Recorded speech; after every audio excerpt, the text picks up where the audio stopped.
Bonjour tout le monde. Comme l'a dit Amandine, aujourd'hui on va parler de la thématique de sédentarité, inactivité physique et éventuellement comment reprendre l'activité lorsque on est atteint d'une pathologie chronique, qu'on souffre de surpoids ou d'obésité. Voilà. Dans un premier temps, on va déjà bien définir les deux termes, sédentarité et activité physique, qui sont vraiment à bien dissocier, parce que ce sont deux enjeux de public qui sont bien distincts. La sédentarité, concrètement, ça s'apparente déjà dans un premier temps au temps qu'on passe en position assis ou allongé chaque jour. Et on peut considérer qu'une personne est sédentaire lorsqu'elle passe environ plus de 8 heures par jour en position assise. Donc ça concerne une large partie de la population. Même moi, je suis concerné certains jours. Je passe des fois plus de 8 heures par jour assis sur une chaise derrière un bureau. Et en ce qui concerne du coup l'activité physique ou l'inactivité physique, là ça fait directement référence du coup aux fameuses recommandations, par exemple de l'OMS, concernant les minutes d'activité physique que l'on doit éventuellement effectuer chaque semaine. Donc concrètement, on est inactif si on ne respecte pas les recommandations mises en place.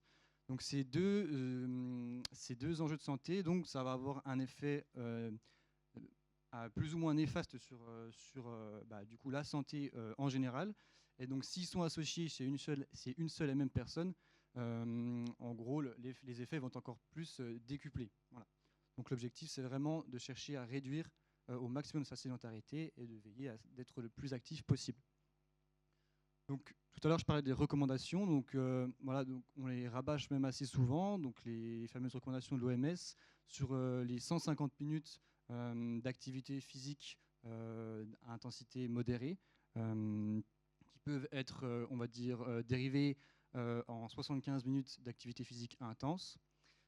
L'OMS préconise de répartir ces activités à hauteur de 30 minutes par jour, réparties sur 5 jours. Et ça peut même être découpé et fractionné en 3 fois 10 minutes ou 6 fois 5 minutes.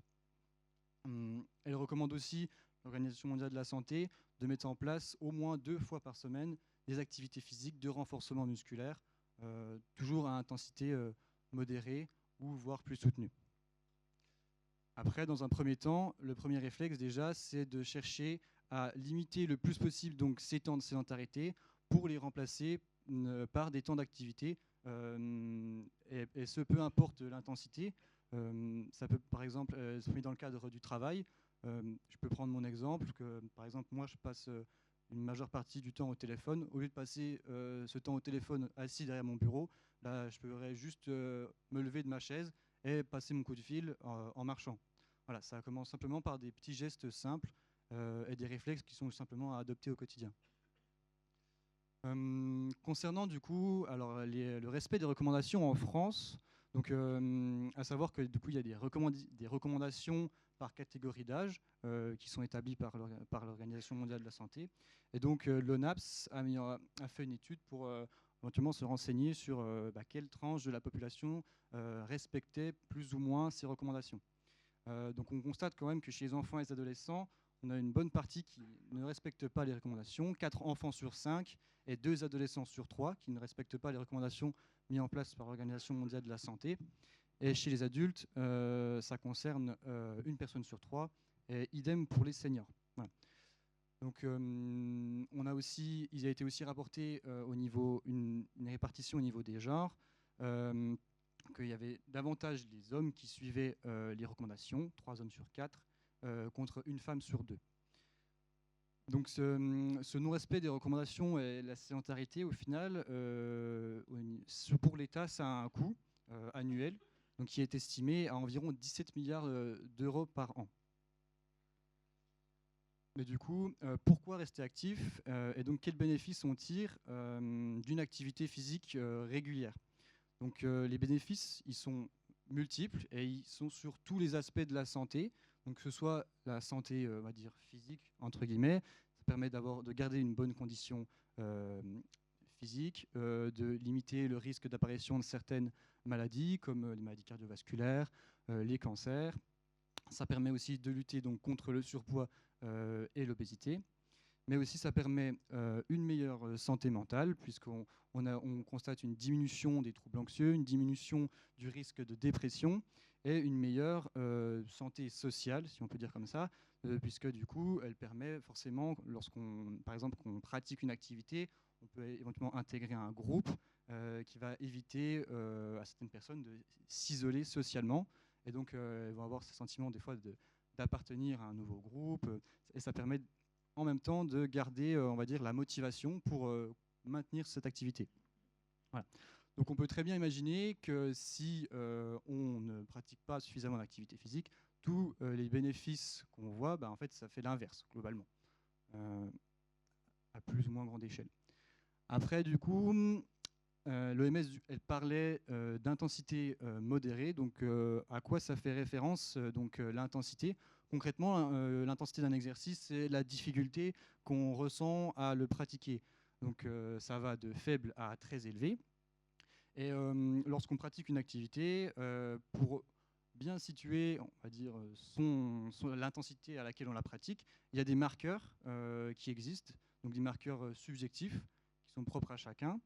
Le premier marqueur et le plus simple à mettre en place, c'est que lorsqu'on pratique son activité, en gros, il faut être capable de pouvoir parler, mais pas de chanter.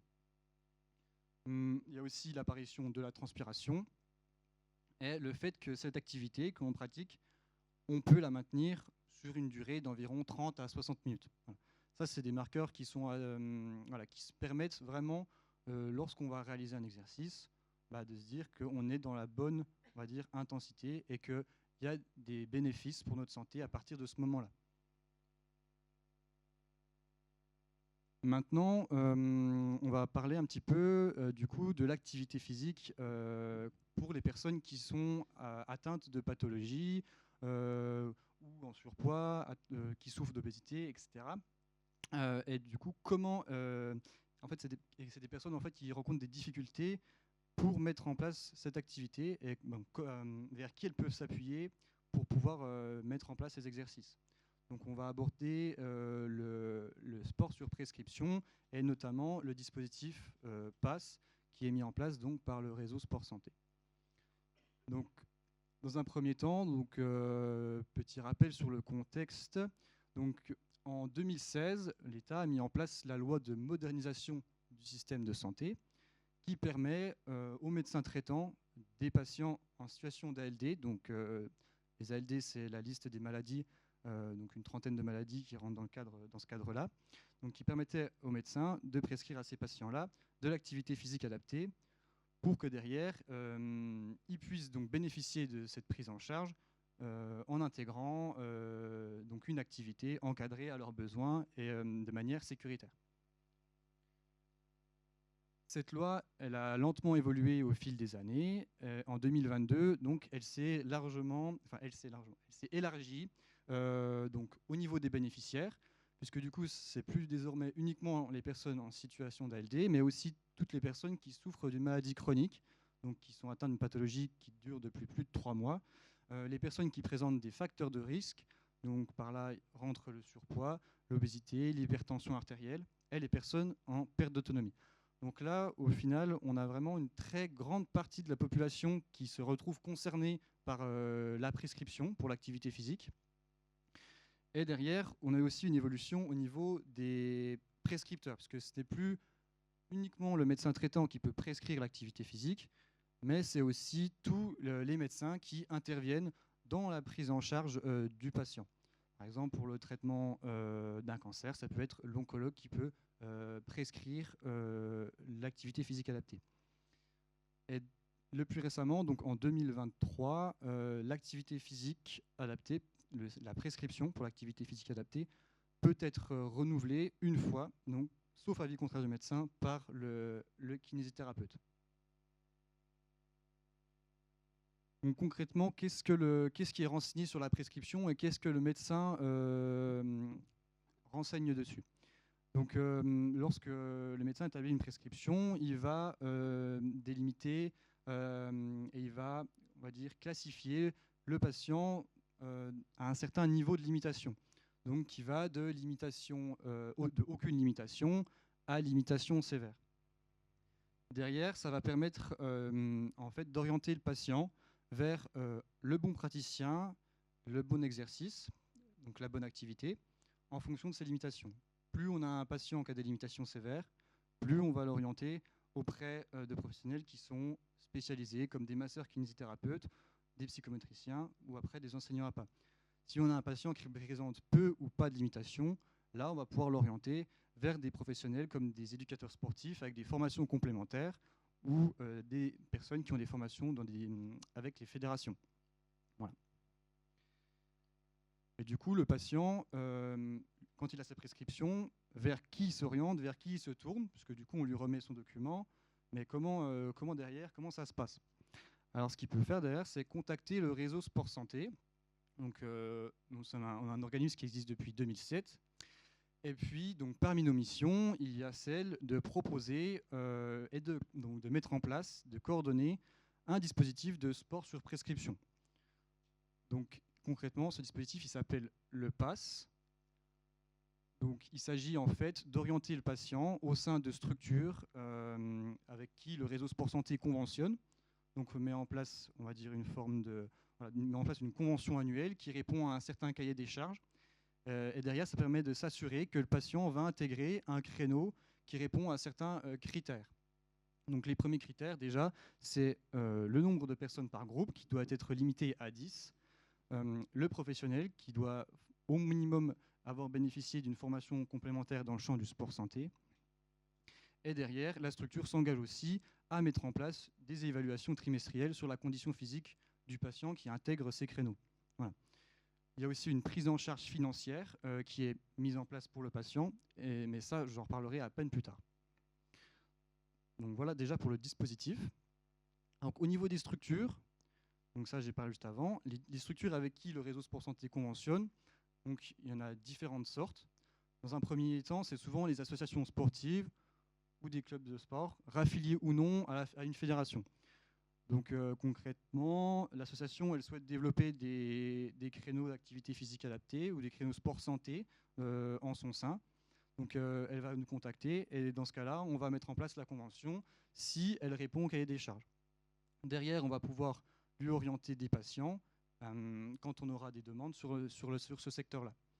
On a aussi des masseurs kinésithérapeutes qui travaillent avec nous, des psychomotriciens, ou encore des collectivités, comme c'est le cas avec la ville de Besançon, où il est mis en place, par exemple, 2 créneaux de natation santé à la piscine Lafayette. Voilà. Donc au final, au niveau du fonctionnement, donc on a la première étape qui passe par le médecin, et donc l'examen clinique, qui donne lieu à la rédaction du certificat médical. Une fois que le certificat médical est établi, le patient contacte le réseau Sport Santé. De là, donc, est établi donc, un bilan sur la prescription. On fait un état des lieux de ce que le médecin a renseigné sur sa prescription, de ce que le patient, lui, a éventuellement comme envie en termes d'activité, parce que c'est aussi important de prendre en compte ses envies, de ses disponibilités, parce que l'objectif, c'est de trouver un créneau qui soit aussi adéquat par rapport à ça, par rapport à ses horaires, s'il a un travail, sur quel secteur de la région il se situe. Et derrière, donc, on essaie de l'orienter au mieux vers la bonne structure et le bon praticien par rapport à ce qui est donc renseigné sur le certificat médical. Une fois que c'est fait, le patient peut intégrer la structure et bénéficier donc, du dispositif pendant un maximum de 4 saisons. Donc de 1 à 4 ans, nous on fonctionne sur saison sportive. Donc le patient, en gros, intègre la structure de septembre à juin avec un créneau par semaine d'1 heure environ. Et donc tous les trimestres, il va bénéficier aussi d'un bilan de la condition physique avec des évaluations qui vont permettre donc à la fois à l'intervenant de réadapter son activité au fur et à mesure de l'année pour son patient et qui vont permettre aussi au patient lui-même de voir comment évoluent un petit peu les différentes fonctions de la condition physique. Donc tout à l'heure, je vous parlais aussi au final de la prise en charge. Donc actuellement, le sport sur prescription, donc c'est pas remboursé par l'assurance maladie. Il y a une possibilité au niveau des mutuelles. Donc certaines mutuelles permettent d'accompagner les patients pour avoir aussi une prise en charge. Mais concrètement, c'est un peu compliqué. Et du coup, nous, le réseau Sport Santé, quand on oriente un patient au niveau d'un créneau qui est conventionné avec nous, on va lui permettre d'avoir une remise sur le tarif qui est demandé par la structure vers laquelle on l'oriente. Par exemple, si le patient s'oriente sur une association qui propose des cours de marche nordique adaptés, le tarif à l'année il va peut-être être de 180 €. Donc là, à ce moment-là, on prendra en charge 50% de la cotisation. Le reste sera à charge pour le patient. Et ce fonctionnement-là, il est valable du coup pendant les 4 années. La seule chose qui va, on va dire, être différente au fur et à mesure des années, c'est que la prise en charge va diminuer. Elle va être dégressive, donc 30% la deuxième année et 10% la troisième et quatrième année. Voilà. L'objectif de ce fonctionnement-là, c'est de faire en sorte, au départ, de lever le frein financier que peut représenter du coup la reprise d'activité physique, parce que c'est l'un des tout premiers freins à la reprise, le coût. Et donc, on accompagne beaucoup au début. Et une fois que le patient a intégré peu à peu son activité dans son quotidien, eh ben, déjà, nous-mêmes, on se rend compte que pour lui, investir au final dans son activité, investir pour sa santé, entre guillemets, c'est plus forcément une problématique, alors que c'en était une au départ. Voilà.